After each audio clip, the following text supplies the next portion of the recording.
Something smells a bit fishy in here. I'm sorry.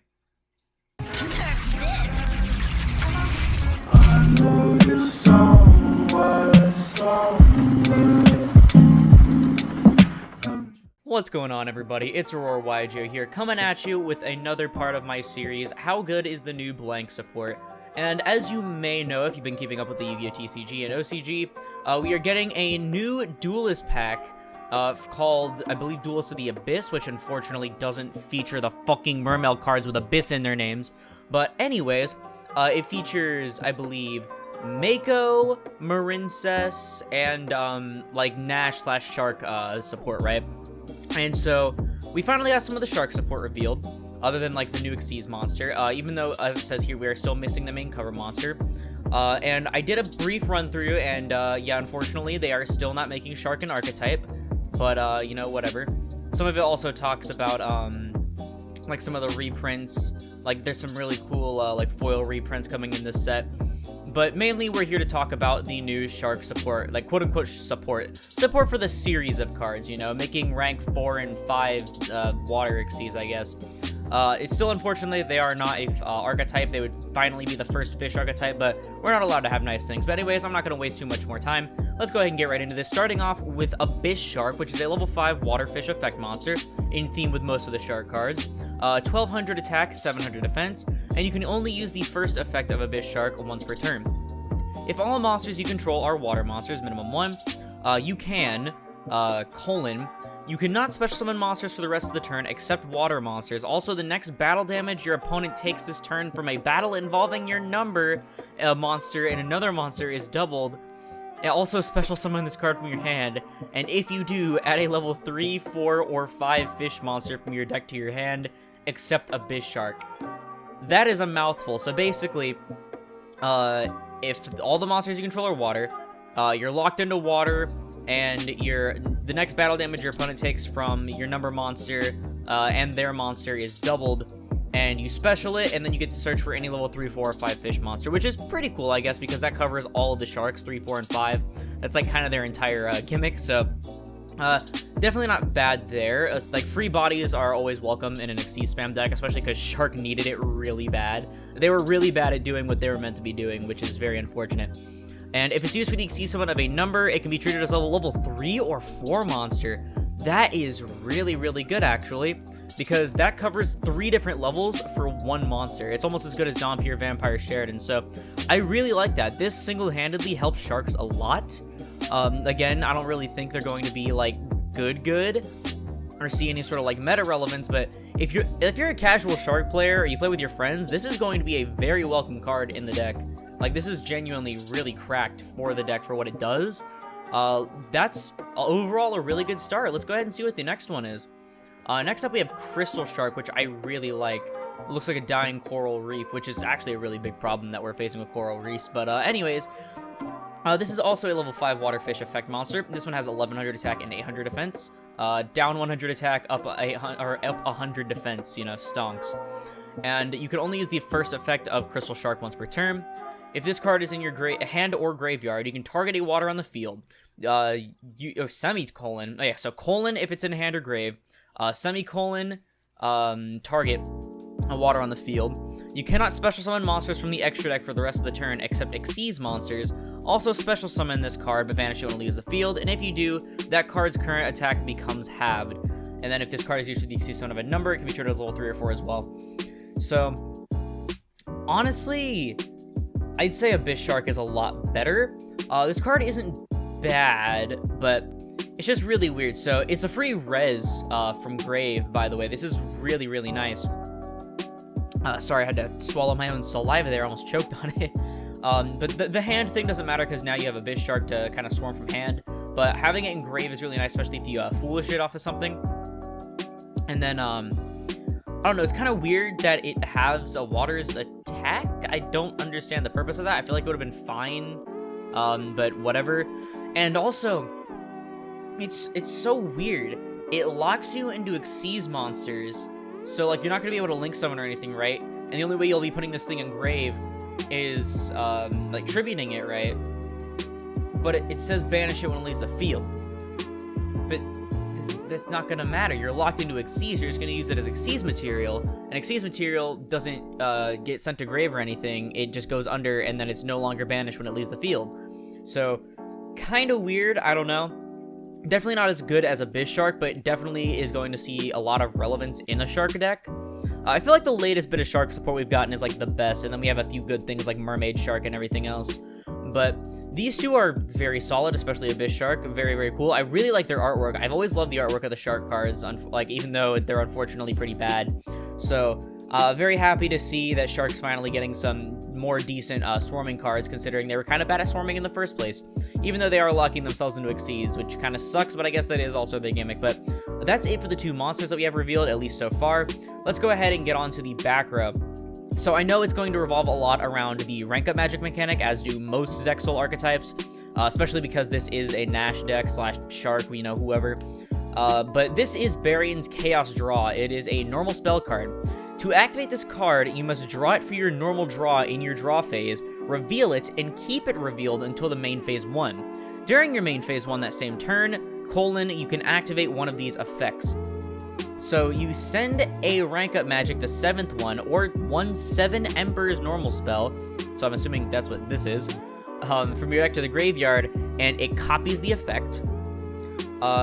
Or you can special summon up to 2 monsters from your deck, but their effects are negated, and if you do, immediately after this effect resolves, Xyz summon a number using all the summoned monsters. That's really interesting, actually. So it's a lot like, is it the 7th one that does that, or is it like Argent Chaos Force? I don't know, but I know there's the one that like you reveal it or whatever when you draw it, and then you use it like eventually after that. So this is similar to that, except I would argue better, because keep in mind, this literally says special summon up to 2 monsters from your deck, but their effects are negated, and immediately Xyz for a number. Not only do we have a lot of cracked numbers, but this says any 2 monsters. Any 2. And it doesn't lock you into Xyz monsters or anything like that. It just gets you a free thing on board. So honestly, if your opponent does, like if you're going second and your opponent doesn't negate this and their board isn't like a bunch of links, you can just get a free Baguska. Like, what are they gonna do? You just get a free fucking Baguska. It can also get you like Dugaris, fucking trying to think of other really good popular number monsters right now. Those are the only ones I can really think of off like the top of my head, but that's still really, really cool. And I'm gonna have to, I don't remember the 7th one being too crazy. If that is the one that when you reveal it and then you summon like a number from your extra, it wasn't that good. Like, it was really good because of like Utopic Zexal, but that's about it, I believe. But I'm gonna have to see what this 7 Emperor's normal spell does to see if this effect is better. But so far, that is really cool. And yeah, the activation cost is kind of steep, but if you open it, it's free. It is literally free. And if you go first, obviously they can't pop it with anything unless they play like Typhoon, I guess. But that's really interesting. Let's go ahead and get on to 7th Ascension / Ascension of the 7 Emperors. I think it's supposed to be the 2nd one because this says 7 Emperors. So you can only use the 1st and 2nd effects of this card's name each once per turn. It's a normal spell card again, by the way. And it says either take a rank up magic, the 7th one, or a 7 Emperors spell or trap other than Ascension of the 7 Emperors. All right, this one only does spells. This one says spell or trap.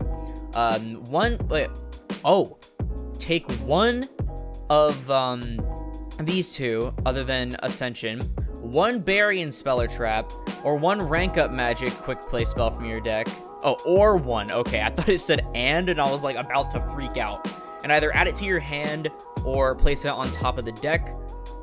Or if your opponent controls, and if your opponent controls a monster special summon from the extra deck, you can banish this card from your graveyard and send a rank up magic spell from your hand to the grave and copy its effects. So, kinda meh because it's not a quick play. However, this is really, really cool, actually. This is really nice for decks like maybe Raid Raptors, Phantom Knights.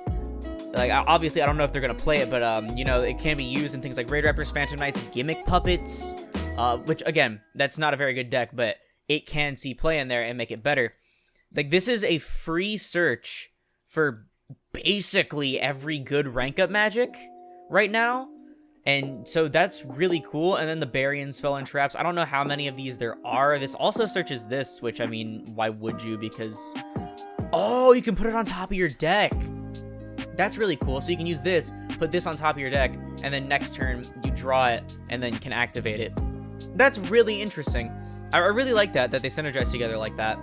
Also, this artwork is really kick-ass. I'm really enjoying this, but yeah, this searches literally any good rank up magic that isn't a normal spell. So really cool, I guess. I think they specify 7th one because it's a normal spell, and they only want you searching that one. And so there's that, I guess. So again, second effect, not too crazy. At least I don't think so, because it's not a quick effect. At least it doesn't say it's a quick effect.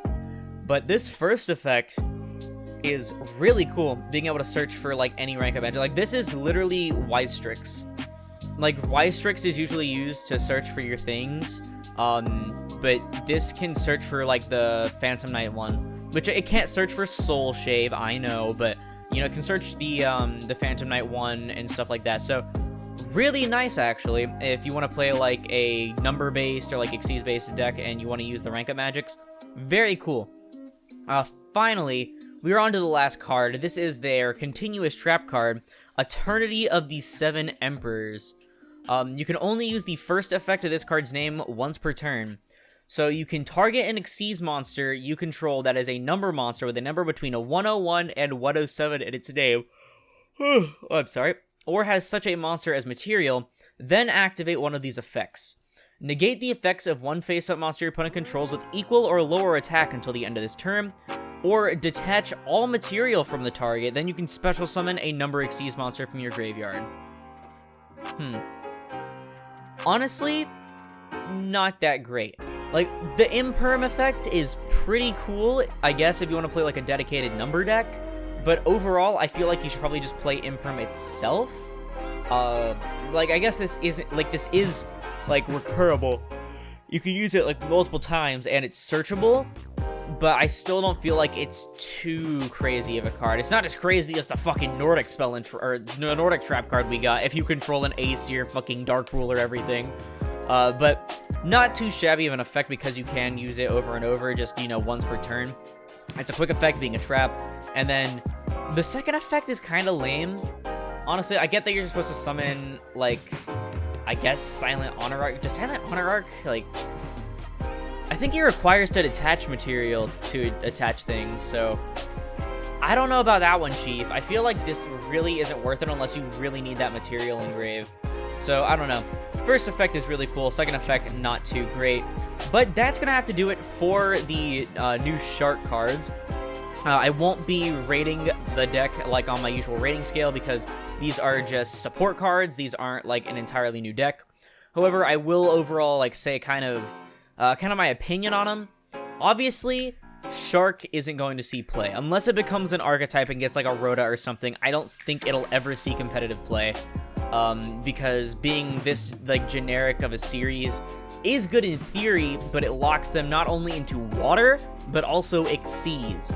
And so even if they could you know, make a bunch of the cool number monsters that are ranked 3, 4, and 5, they have to be water. Like, you can't summon any of the dark ones, which is really weird and kind of stupid in my opinion. Just let them summon the level rank 3, 4, and 5 numbers. Like, come on, it's not that like big of a deal. But these cards do help the deck a lot. Again, if you are playing a casual deck with friends of Sharks and stuff, or if you're just an average Shark or number supporter, I would totally recommend picking these up when the set comes out. Obviously, I feel like everyone's going to pick them up anyways if they're playing that deck, but I feel like these really do support the deck a lot. I'm honestly really interested in seeing if Ascension sees play because it searches any quick play rank up magic. So, I don't know. And then Barion's Chaos Draw is really, really cool because you can just special any 2 monsters from your deck and get a free Xyz monster. So, I don't know why you wouldn't want to mess around with this if you really need to like do something like get materials from deck engrave. So, overall, what are my thoughts? Cool stuff. Deck won't be too great, but it definitely helps it out a lot.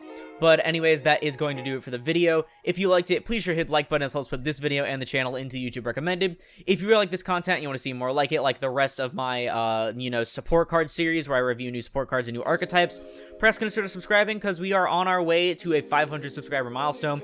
We hit 300, like, over Saturday night and Sunday morning. It is currently Tuesday night, and we are already almost at 350. Like, we've been absolutely exploding. You guys have been killing it with the support lately, and I cannot say thank you enough. But it would be great if you haven't already to go ahead and just hit that subscribe button down if you have not, because it's completely free, it supports me, and you can see more awesome Yu-Gi tubing content like this.